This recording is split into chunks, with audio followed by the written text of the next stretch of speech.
Michael Harrington? I just think that two things. One, to view freedom positively, I think people over 65 years of age in the United States today are freer now because of Medicare. I do not think that the freedom to die from the lack of medicine was a very good thing. Secondly, related to industrialists, I think that one of the startling things about American history is that when Franklin Roosevelt was saving the system from itself, the main beneficiaries were screaming bloody murder at him for being a traitor to his class, when he was in fact the salvation of that class.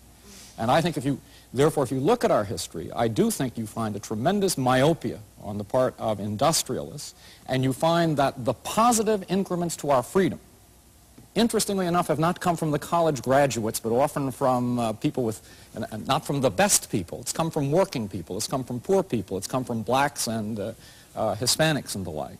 Milton, would you reply, but then tell us why you took us to Hong Kong to prove something? Sure. Unaccustomed as I am to agreeing with Michael Harrington, I will agree in part with what he's just said.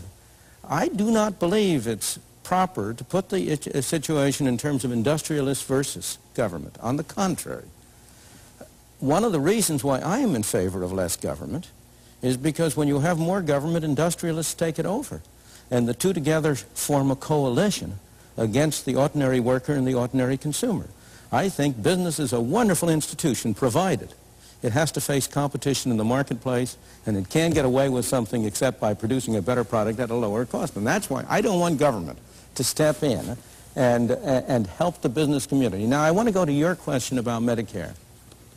There are many people who have benefited from Medicare, but you're not looking at the cost side.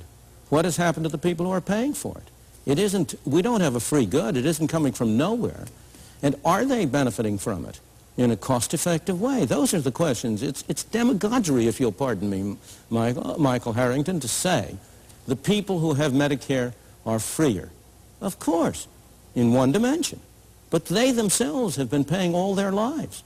And have they gotten a good bargain?